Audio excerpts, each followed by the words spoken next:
Good morning, ladies and gentlemen. Welcome to the international press conference we are hosting in order to welcome the Honorable Anders Rasmussen. He's the chair of the Alliance of Democracy, but he was also a Secretary General of NATO, a former Prime Minister of Denmark. It's really a great honor to have him here visiting Taiwan. We have been long awaiting for his visit. On the stage, we also have a Deputy Foreign Minister, Dr. Tsai Ming-yen, here representing MOFA to welcome the Honorable Rasmussen. So here also, we have also important members of the delegation with us. We have Mr. Jonas Parello-Plesser. He's the Executive Director of Alliance of Democracies here with us. And also Mr. Tim Allen, Communication Director of the Alliance of Democracies here with us. Also Liu Tuo, he's a Deputy Director General. Better say, he also supervising the Department of European Affairs here with us. Currently, he's position Deputy Secretary General of the Taiwan and U.S. Council. Having introduced the important guests here, so I would like to first invite our Deputy Foreign Minister here, Dr. Tsai Ming-yen, to welcome the Honorable on behalf of the Foreign Ministry. 先请蔡次长致辞。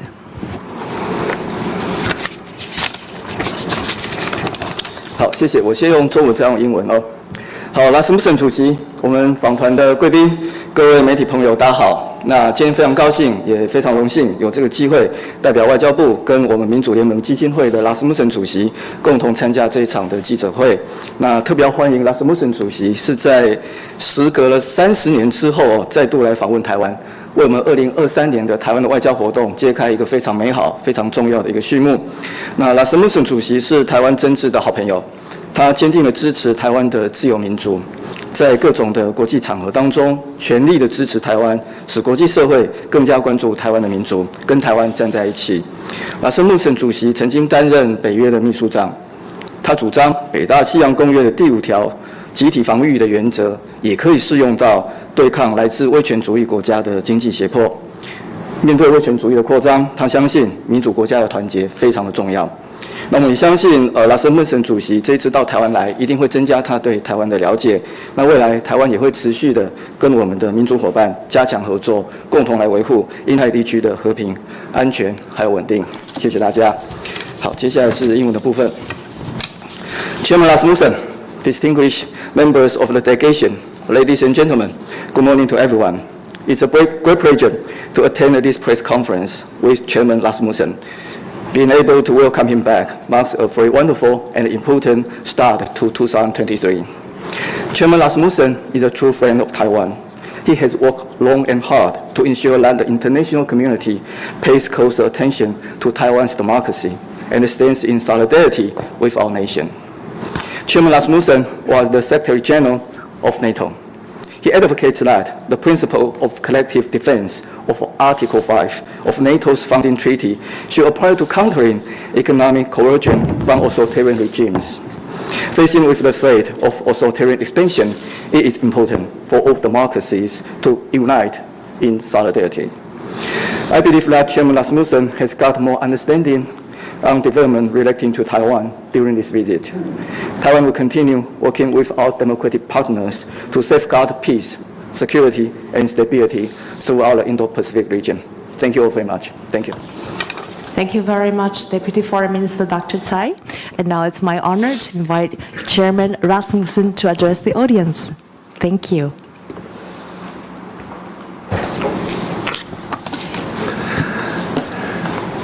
Deputy Foreign Ministers, thank you, ladies and gentlemen. Thank you very much for your kind introduction. It is really a pleasure to be back in Taiwan, and I would like to thank President Tsai Ing-wen and Foreign Minister Wu for inviting me. I'm here in my role as chairman of the Alliance of Democracies Foundation. I created the foundation after ending my term as NATO Secretary General. Our aim is simple: to bring the world's democracies closer together in the face of increasingly aggressive autocracies. Supporting Taiwan's democracy is central to that goal. Over the last 30 years, Taiwan has become a beacon of liberty,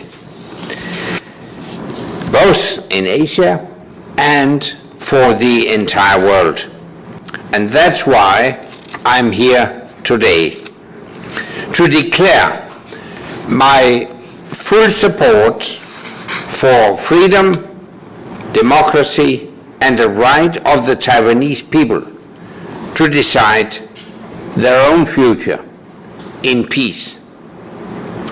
Across the Taiwan Strait, we see an aggressive autocracy threatening a smaller democratic state.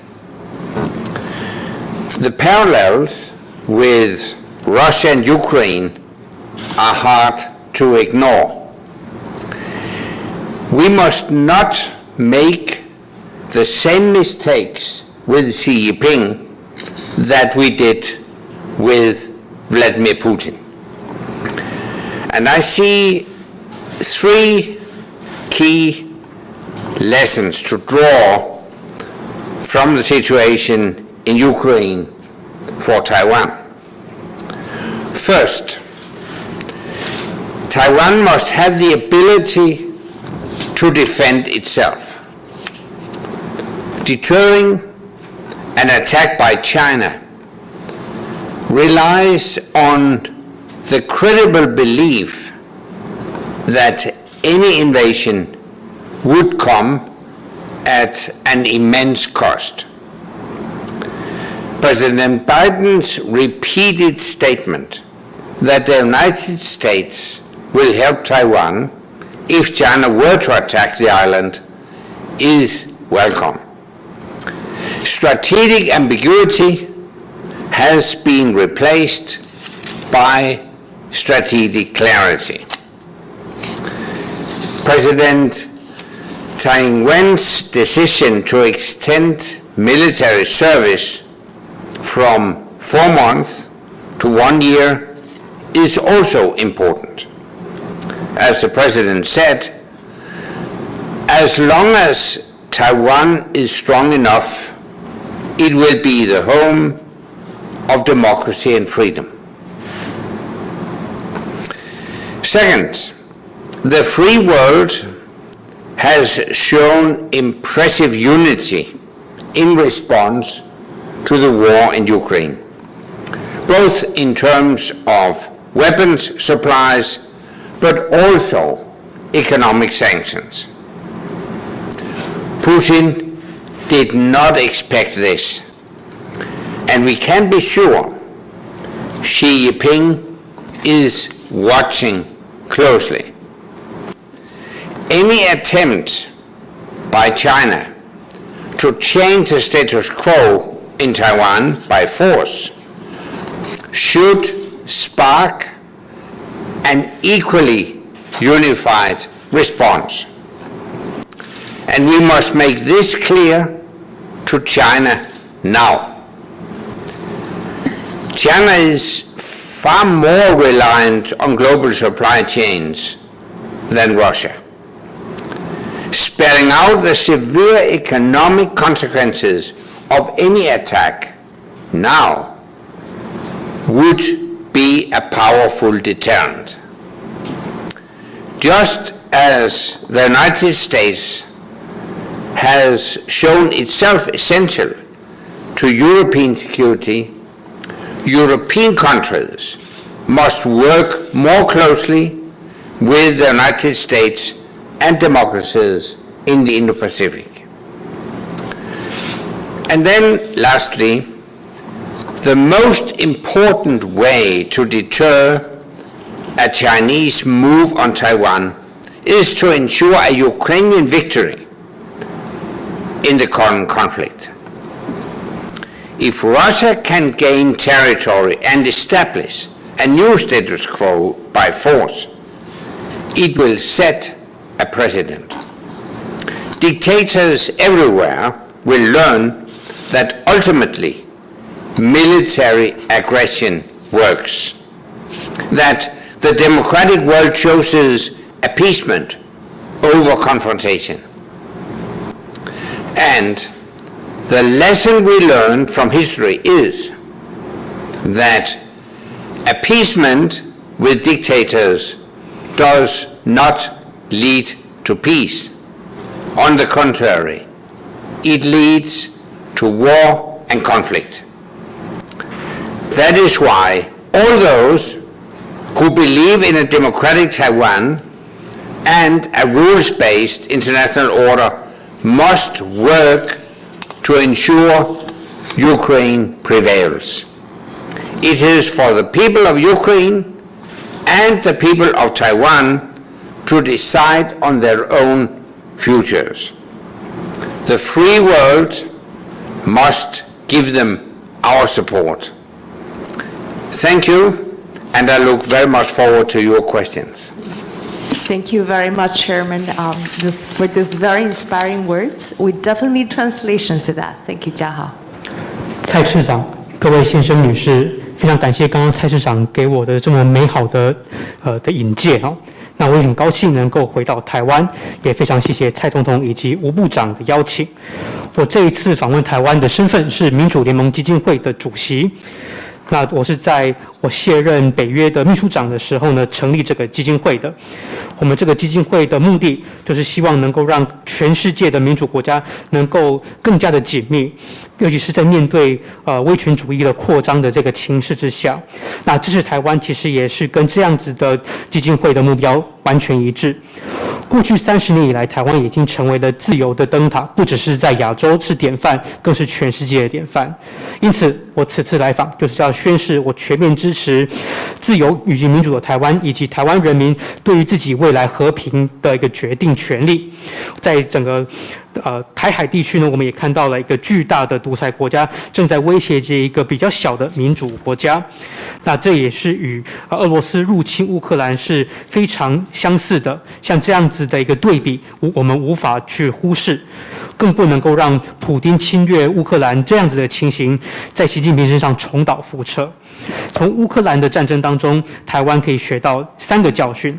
首先，第一就是要确保台湾有能力自我防卫，甚至呢能够进一步防范于未然，能够嚇阻中国的入侵。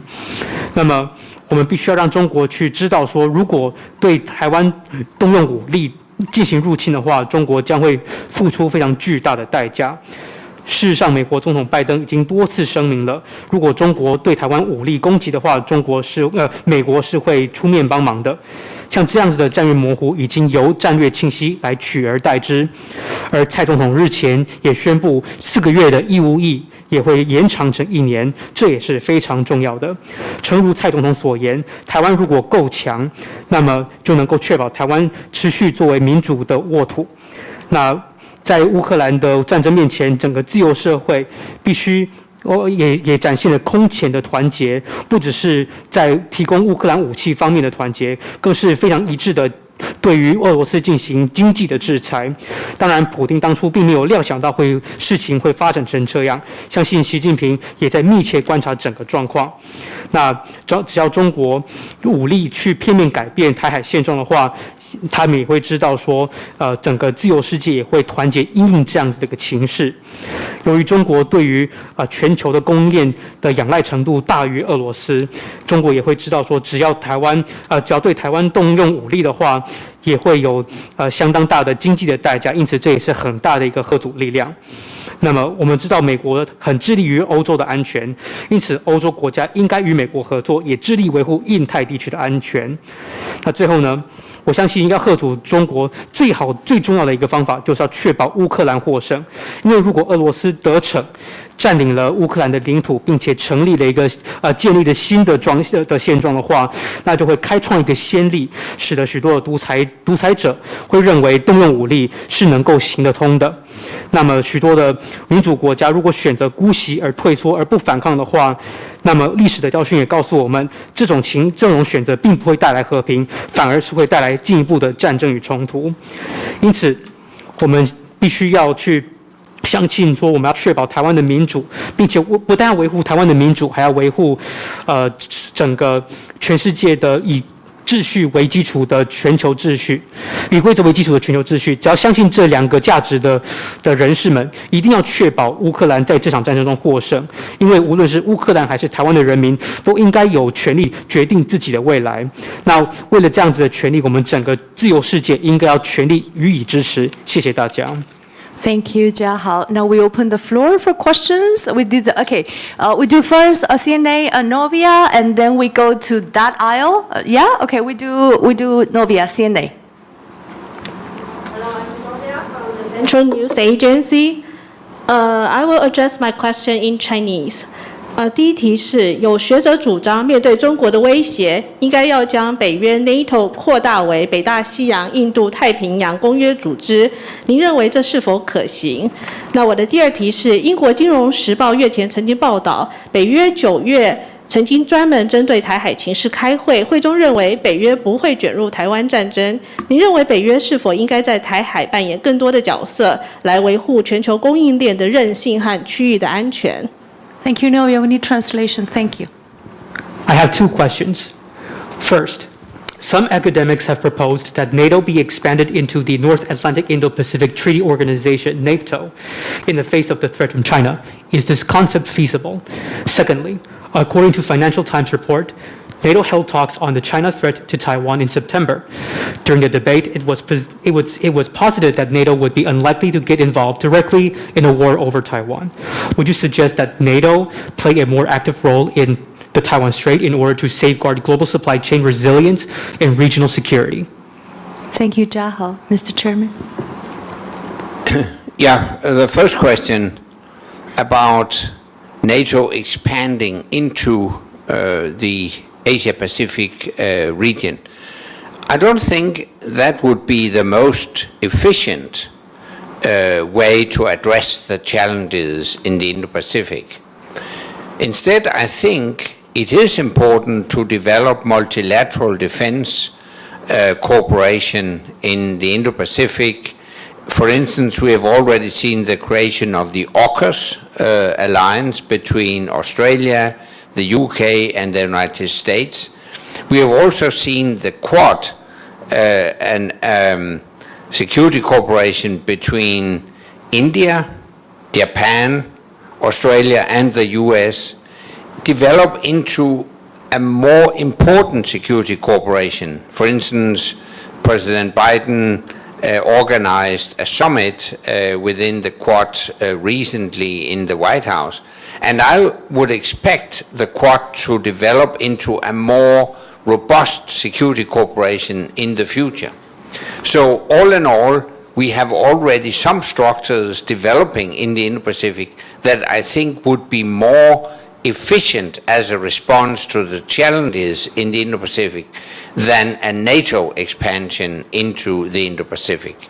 So that's the first question. Maybe that should be translated. Thank you very much, Mr. Chairman. Jiahao, thanks. 关于北约扩大的问题哦，事实上呢，的确这也是一个非常有效率的一个方式来去因应在印太地区的挑战。事实上呢，我们在印太地区已经看到很多很重要的多边的安全合作，还有国防合作的一些发展哦，例如说澳洲、英国跟美国已经成立了 AUKUS 这样子一个联盟。那除此之外，还有美日英澳4个国家也成立了 QUAD 四方安全的会谈，也逐渐在形成更重要的安全合作的一个框架。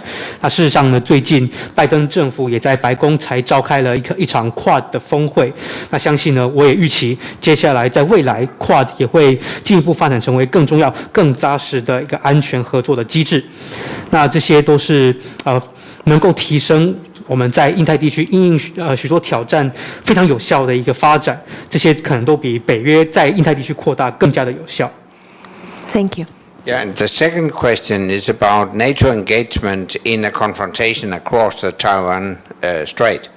Again, I don't see NATO as an actor in such a conflict. However, I think we should react determinedly if China were to attack Taiwan. And we should replace strategic ambiguity with strategic clarity, which would take two things. Firstly, we should deliver assistance, military assistance to Taiwan to make Taiwan capable to defend itself by itself. And secondly, we should make clear to China that would provoke profound and comprehensive sanctions, economic sanctions against China that would in practice cut off China from the global economic system. And in that respect, all NATO allies, including the European countries, could play an essential role so that the cost for China of an attack against Taiwan would be so high that the leadership in Beijing would think at least twice before attacking Taiwan. I think that would be a much more efficient response to a possible Chinese attack against Taiwan. I think that would be a potent deterrent against such an attack. Thank you very much, Mr. Chairman. 嘉豪。接下来第二个问题是关于北约在台海扮演的角色哈。其实，在台海可能的冲突当中，我并没有把北约视为一个行为者 actor。但是呢，如果中国武力攻打台湾的话，那北约势必还是要具体的因应。那这个时候呢，就应该把战略模糊以战略清晰来取代。那这边呢有两个重点，第一个是一定要提供台湾必要的军事的援助，使得台湾能够有能力自己防卫自己。那再来就是一定要向中国发送一个非常清晰的讯号，那就是片面以武力改变台海现状，会给中国带来非常重大且全面的经济制裁，会使得中国从全球的经济体系全面脱钩。那事实上，在这所有的北约的成员国，当然也包括欧洲的国家，在这样子的一个讯号发送当中，也扮演着非常核心的角色，让中国知道说，攻打台湾的代价之重，使得北京的领导阶层呢，他们必须一定要三思而后行。那我相信，像这两样的重点呢，其实本身对于可能潜在的中国对台湾的武力攻击是非常非常有效的，甚至是非常非常强大的一个嚇阻的力量。Thank you. We'll take questions from that aisle, or Deutschville, or William Yang. Hi, thank you so much. East Asia correspondent for Deutsche Welle. My question is following up on what Chairman Rasmussen just mentioned about the European countries' ability to offer military support for Taiwan. We see that in the case of Ukraine, it's apparently much easier for that to be fulfilled. But in the case of Taiwan, which is geographically much further away from Europe, and I think there are also like a lot more challenges for this to be fulfilled. How do you think are the concrete steps that the European Union can start doing and discussing and thinking in the event of, in the contingency plan, in the event of a potential Taiwan Strait conflict? Thank you.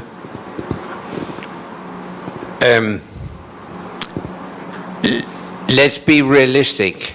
The most important supplier of weapons and military assistance to Taiwan would be the United States.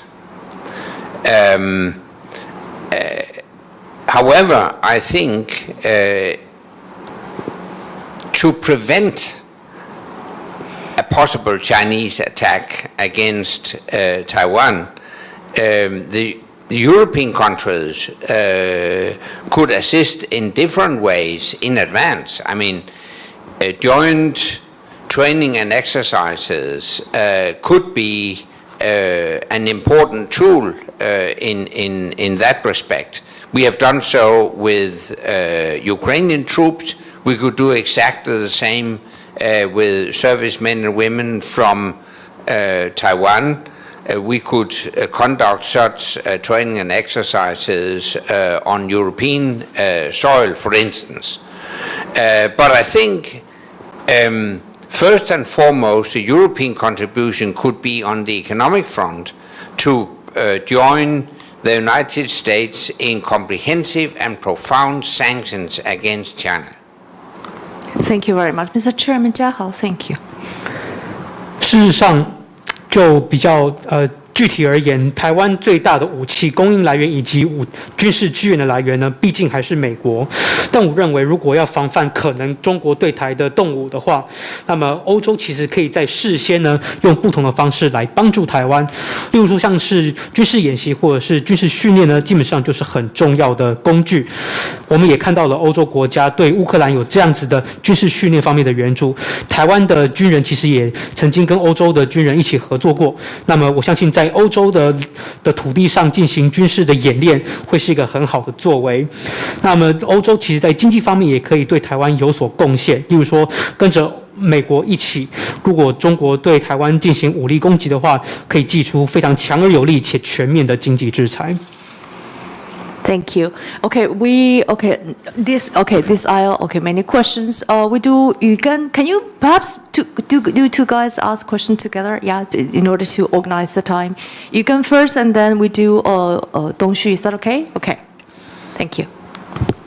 I have two questions. The first question is, how would you describe the current state of democracy around the world? And the second one is, do you think the world is paying enough attention on the situation in the Taiwan Strait? Thank you, Yugen. And also, Dongxu, your questions? My question is about the COVID-19 situation in China is not transparent.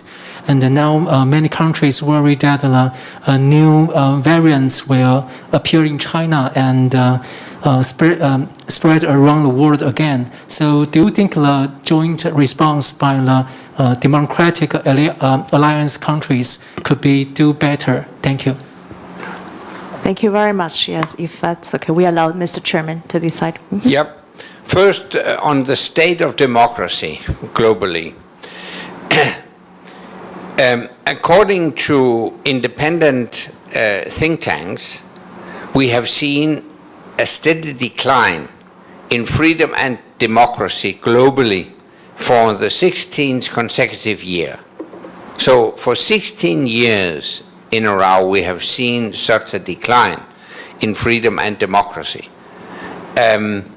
And that's one of the reasons why I established my foundation, the Alliance of Democracies Foundation, to counter the advancing autocracies. So we have to really strengthen our efforts to protect and promote freedom and democracy and counter the autocrats globally. So that was the first question. Maybe it should be Yes, we translated. can translate. That is okay. Yeah. 第一题有关于全球民主现况哦，那么独立的智库呢也都指出了，我们全球的民主以及自由呢是连16年倒退，这也是为什么我会成立我们的民主联盟基金会，就是要对抗威权主义的扩张。在面对威权主义的扩张的情况之下，你要必须加强我们对于民主的推广以及保护的作为。And the second question concerns the Taiwan Strait. If the world pays sufficient attention to the tensions in Taiwan Strait, the brief answer is no. The world hasn't so far paid sufficient attention to the tensions in the Taiwan Strait. And we should realize that the conflict between China and Taiwan has and will have global repercussions. So we have a global interest in preventing those tensions from escalating into an armed conflict. There is an old saying that if you want to secure peace, be prepared for war.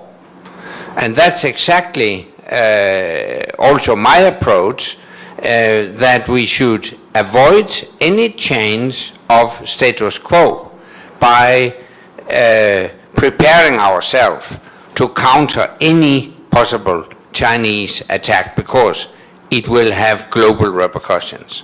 Thank you very much, Mr. Chair. 嘉豪。第二题是关于台海的问题，就是全世界对于台海的紧张情势的注意力是否足够？答案是否定的。目前全世界对于这样的情势的注意力还不够。那我们应该要意识到，就是任何整个两岸之间的冲突呢，都会对全球造成影响。因此，如果能够防范台海的紧张情势升温，对全球都有利。我们有一句话，俗话曾经说，如果要追求和平的话，就应该要准备好去迎接战争。其实我的做法就是说，当我们要去避免整个台海任何可能的武力改变片面现状的时候呢，就必须要去对任何可能中国武力进攻台湾的可能性做好充足的准备。Thank you. Yeah, the third question third was question, about right. the COVID situation Yes. in China, and it is really a situation of great concern. The situation seems to be spiraling out of control. So the change from zero COVID into chaos COVID will have or may have very serious consequences for the whole world. And it is yet another example that the authoritarian system cannot deliver appropriate responses to neither academic challenges nor economic or social challenges in the world. You can try to hide the truth or facts and figures, but people will eventually discover that the regime is not handling the situation efficiently. I wouldn't pretend that democracies can deliver always the most efficient answers. We are also making mistakes in democracies, but in democracies you have the right to speak up against those in power. That gives more transparency, it gives, at the end of the day, more efficiency, and we can correct our mistakes instead of continuing in the wrong direction. So I think the situation in China is a demonstration that the autocrat cannot deliver what people want. That's so important. Thank you so much, 嘉豪。Thank you. 再来第三个问题是关于中国的疫情。的确，中国疫情的失控令人忧心。中国从清零到失控的这个状况呢，对全球都会造成严重的结果。我们从中国的状况再次见证到，威权的政府对于学术挑战或者是社会挑战、经济等挑战呢，都没有办法妥善的因应。就算他们当权者要去遮掩数据、去隐瞒疫情，民众还是会看得到政府就是做得不够好。反观民主体制，我们可以看到，当然，就算在民主体制当中，政府还是会犯错，但是人民有权利去要求当权者、政府去透明化、去修正错误。所以呢，这样子中国的疫情再次的展现了威权的政府没有办法满足人民的需求。Okay, now we'll take two persons from this aisle, or we do, okay, ladies first, we do Bethany and then Rick. Yeah, it's okay? Yeah. Thank you. I'm Bethany Allen, the China reporter for Axios. You have emphasized that Europe's role in the case of Chinese aggression against Taiwan would be implementing very harsh sanctions against China.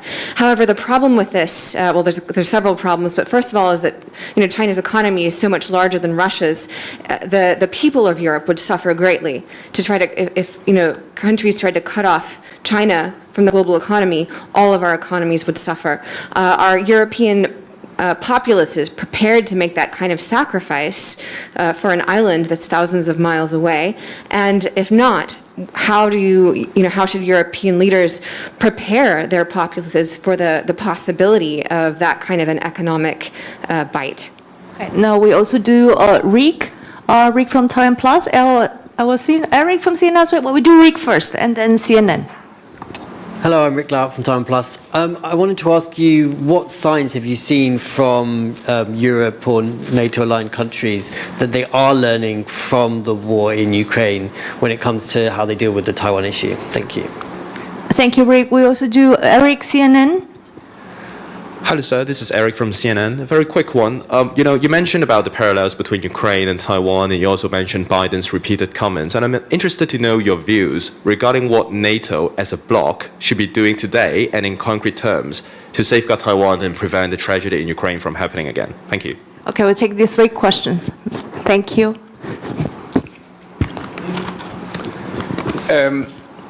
First question about sanctions against China and the Europeans' willingness to actually participate, maybe sacrifice participating in such sanctions.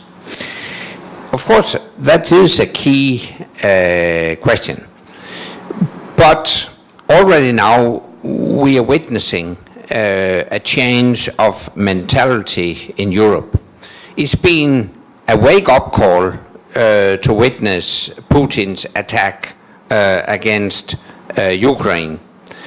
And I think most Europeans realize that the model upon which we have built our society so far does not work any longer.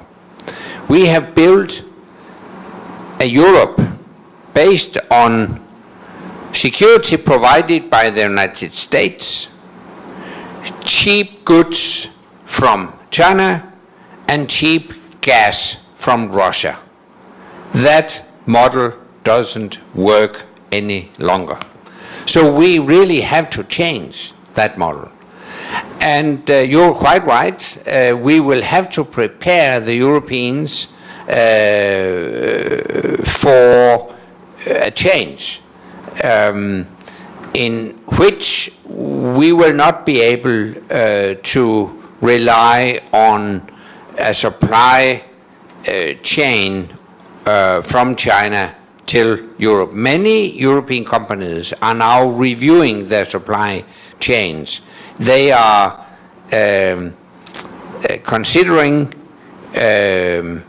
outsourcing from China to other low-cost countries in Asia or even closer to their main headquarters in Europe or North America. And my advice to internationally oriented companies is you should not engage too closely with autocrats, because we are approaching a new world order with 2 camps, an autocratic camp led by China and a democratic camp led by the United States. And it's inevitable that you will see increased tensions between those 2 camps in the coming years. And you have to choose whether you will engage with the Democrats or the autocrats. And it's risky business to engage with autocrats. So I think the Europeans would realize this is the future. Thank you very much, Mr. Chairman. 嘉豪。第一个问题是对于欧洲是否愿意为了在对中国进行制裁而有所牺牲，当然这是一个关键的问题。现在我们正在见证欧洲人心态的改变，因为呢，普丁他对乌克兰发动攻击，算是给欧洲人敲醒了一个醒钟。欧洲人开始意识到，我们目前所打造的经济模型、社会模型已经行不通了。长期以来，欧洲人所打造的模式呢，就是安全靠美国，那便宜的货物呢靠中国，便宜的天然气靠俄罗斯。但这样子的模型不可行，必须要改变。那的确，我们也正在替欧洲人准备着要去做未来的改变，不能够再让我们的供应链呢依赖中国。所以呢，其实欧洲正在检讨我们的供应链。那所以呢，现在很多欧洲的人士、企业等等都开始从中国的焦点呢转移到其他的亚洲国家低成本的，甚至呢还有其他的欧洲跟北美洲的地区等等。那事实上，对于欧洲的一些企业来讲呢，如果跟中国的合作走得太近的话，那本身是行不通的。因为接下来的未来的世界会有两个阵营，一个是以中国为首的威权阵营，另外一个是以美国为首的民主阵营。这两个阵营之间的紧张情势难免会升高。那么如果选择去选中国为首的那个威权阵营的话，那风险相对就很高。欧洲人必须要去意识到，这就是我们的未来。And the second question was about lessons learned from Ukraine. I touched upon that in my introduction. So let me just add to this. Overall, we have been too naive when it comes to Russia. We have underestimated the ambitions and the brutality of President Putin. At the same time, we have actually overestimated the strength of the Russian military. But I think the most important lesson to be learned is autocrats like Putin do not respect weakness. They only respect firmness and unity among the democratic allies. So that's why we should not repeat this mistake by being too weak, too accommodating when it comes to China. We should never ever give in to nuclear blackmail. Those who give in to nuclear blackmail are condemned to live in slavery under the stick and pleasure of the nuclear master. So the lesson learned is we must be firm in our response to the autocrats. Thank you very much for these words. 嘉豪。从乌克兰当中，我们学到的教训呢，其实我刚刚在引言致辞的时候就已经说过了。整体而言，我们对于俄罗斯来讲太天真了，尤其是我们低估了普丁总统的野心以及残酷。可是更重要的一个教训呢，就是像普丁等威权的独裁者，他们是欺弱怕强的，所以唯有民主国家、民主的盟友能够坚定的团结，才能够获得这些独裁者的尊敬。我们不可以对中国示弱，同理。所以说，我们如果面对像中国、俄罗斯这样子的所谓用核武来威胁整个全世界来讲呢，其实我们是不可以退缩的。因为如果我们退缩的话，如果因为我们的退缩导致很多人遭到这些拥有核武的独裁者奴役的话，那退缩者就是历史的罪人。因此，我们必须要坚定，我们要团结。And the third question was regarding a NATO role. I have already touched upon that. Let me add to this. I see 3 areas, at least, where NATO or NATO allies could cooperate closer with Taiwan. The first is cyber. NATO has developed cyber capabilities, and it could be useful to strengthen cooperation between NATO and Taiwan when it comes to exchange of knowledge, intelligence, and experience within the cyber area. Secondly, as I already mentioned, I think joint training and exercises could be another area. And then thirdly, at least it should be explored whether NATO allies and Taiwan could cooperate closer when it comes to the use of high tech when it comes to military systems and equipment. Thank you very much, Mr. Chairman. 嘉豪。第3题是关于北约所扮演的角色，其实在开场致辞的时候我也说过了。那主要北约盟友呢，在跟台湾合作但有可能的3个领域，第一个是网络的领域，就是说我们其实在北约呢也已经开发了相关的能力。那在北约跟台湾在进行网络安全的合作方面呢，我相信呢可以进行知识以及情报的交流。再来，第二点我在开场致辞说过，就是北约的盟友可以跟台湾进行协助台湾的军事训练以及跟台湾进行联合军演。第3个可以探索的部分就是说，当北约的盟友跟台湾其实可以进一步探索说，可否在武器系统还有在国防的军备上面呢，是否能够运用高科技。Thank you very much. I'm conscious of the time. Still remaining question. We do wrap up. Last round of questions. We take all the questions. We do Xiaofan first, right? And then we have Brand from Sky News Australia, and from William, you have a second round of questions. Okay, these last three questions. Thank you. Cover Times reporter Ken Chen. I would like to ask, the EU is discussing the anti-coercion instrument to deter a third country's use of economic leverage against the EU. Do you think such an instrument will make European countries free from fear in engaging with Taiwan? Thank you. Thank you, Xiaofan. Then we do Brand from Sky News Australia.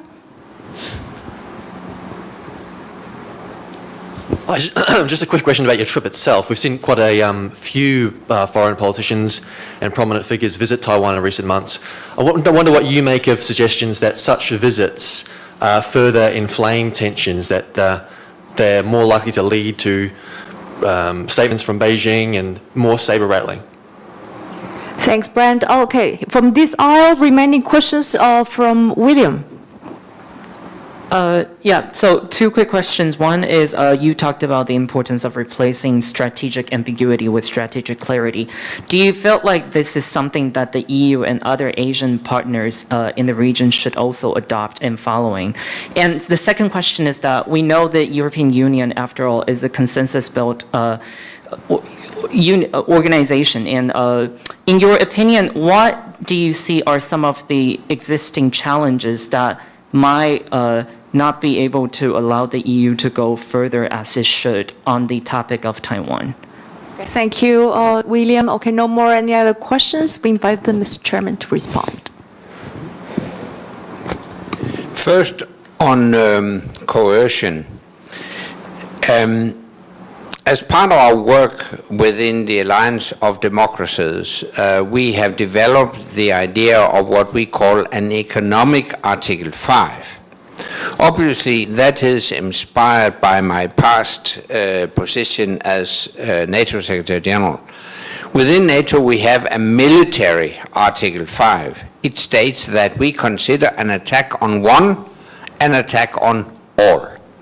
My idea is we should do exactly the same within the economic sphere and say, if a democracy is exposed to economic coercion from, for example, China, then all the other democracies should come to the aid of that country. We have seen examples, Australia, Lithuania, and also Taiwan. So once a democracy is exposed to coercion from China, we should help Taiwan or Lithuania or Australia in different ways, by trading more, by investing more. I think the mere existence of such a mechanism would be a potent deterrent. By the way, I learned that recently Taiwan has been, or some Taiwanese products have been banned by China, including beer and whiskey. And actually, during the dinner that Foreign Minister Wu hosted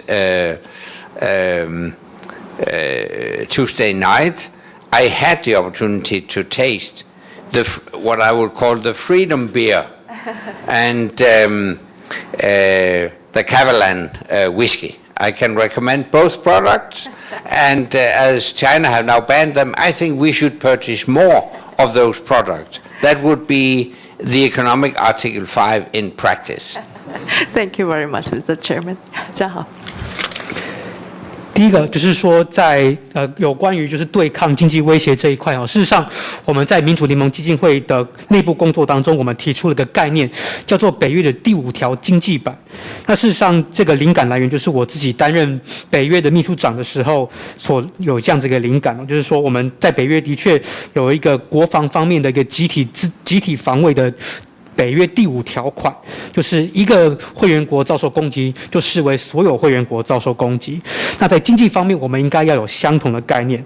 如果一个民主国家被，例如说中国经济胁迫了，那么所有的民主国家就应该要一起帮助这个被胁迫的民主国家。事实上，我们在澳洲、立陶宛跟台湾的身上已经看到中国经济威胁的案例。一旦比如说澳洲、立陶宛跟台湾被经济胁迫的时候，我们应该要透过增加贸易投资的方式来帮助这些国家。那像这样子的机制如果能够存在的话，就会是一个很好的一个经济吓阻的力量。那么事实上最近我也得知就是有台湾的酒类产品也遭到中国的禁令。我在周二吴部长的晚宴当中呢，也有机会去品尝台湾的自由啤酒，还有噶玛兰的威士忌。那如果我们能够购买更多这类的台湾产品的话，就会是北约第5条经济版的具体体现。And the second question is if I think the flow of visits to Taiwan right now will inflame tensions. No. And they shouldn't. I mean, if we accept the Chinese premise that visits to Taiwan increase tensions, then we will leave it to autocrats to rule the world. And my second remark is, on the contrary, I do believe that this flow of visitors to Taiwan is a clear demonstration of the democratic world's willingness and determinedness to defend Taiwan. So it's part of our building up a strong deterrence against a possible Chinese attack. So my argument would be that these visits serve the purpose of maintaining peace. Very well said. Thank you. 嘉豪 thanks. 下一个问题就是说，如果我们现在访问台湾以及其他的欧洲西方的高层的访台潮，会不会增加台海的紧张情势？我认为不应也不会增加这个紧张情势，因为如果我们接受中国的说法，说访问台湾会增加台海的紧张的话，那我们等于是任由这些独裁者去统治全世界，去控制全世界。反之呢，我相信最近的近几个月甚至今年的访台潮，反而是展现了全世界对于保卫台湾的一个意志跟决心。如果我们能够形成一个有效的吓阻的力量，来对抗一个可能台湾的武力攻击的话，那这些访台的潮流反而是在维护这个地区的和平。Thank you. And the third question, do I think there's rules in the EU decision-making mechanism, including the requirement of consensus, that will prevent a rapprochement between the EU and Taiwan? No, I don't think so. But I think there is a European mentality that has to change. For too long, we, the Europeans, have been too naive when it comes to dealing with autocrats. That goes for Russia. For too long, we built up a dependency on cheap Russian gas. Now, the mentality has changed. And actually, it's telling that Germany, which was the European country that was most dependent on imported Russian oil and gas, now has reduced that dependency to zero in record time. And we have been equally naive when it comes to dealing with China. And we should not repeat that mistake. So I think it's first and foremost a mentality, European mentality that has to change. And let me just conclude by saying you will still meet Europeans who believe that Europe can be a mediator between the United States on the one hand and China on the other hand. That's also naive. In an existential struggle, fight between democracy and autocracy, you cannot stay neutral. You will have to choose side. And we, the Europeans, must of course side with the United States and other democracies against the autocracies. And that's exactly why I think we should build this alliance of democracies. Thank you very much, Mr. Chairman. 嘉豪。再来就是在讲说，欧盟内部的这个决策机制，也就是所谓的共识决，会不会阻碍台欧之间的关系发展？我认为不会，但是我们欧洲的心态应该要改变，因为太多年以来，我们真的是就是面对威权的国家，我们真的太天真了。例如说，我们长期以来太过依赖俄罗斯的天然气，当然这方面的心态我们也正在见证到改变。例如说，德国是全欧洲最依赖俄罗斯天然气的国家，可是俄罗斯正以空前的速度来降低对俄罗斯天然气的依赖。那事实上，欧洲对中国也是过度的天真哦。那我们不应该在中国方面呢重蹈覆辙。所以，首先欧洲的心态应该要改。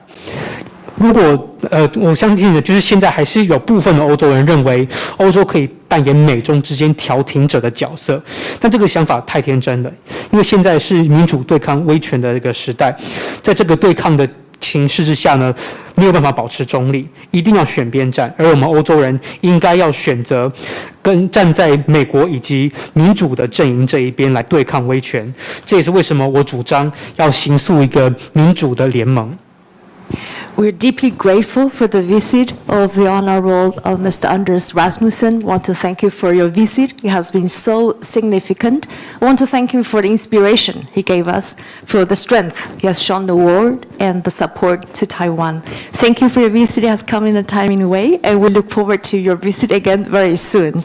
I also want to thank for the presence of our Deputy Foreign Minister, Dr. Tsai Ming-yen, for being here welcoming Chairman Rasmussen on behalf of the Foreign Ministry. I also want to thank for the presence of each one of you, of all the reporters, our media outlet here. You made this conference a fruitful discussion. Thank you so very much, and we look forward to welcoming you in the future. Thank you so much. Thank you.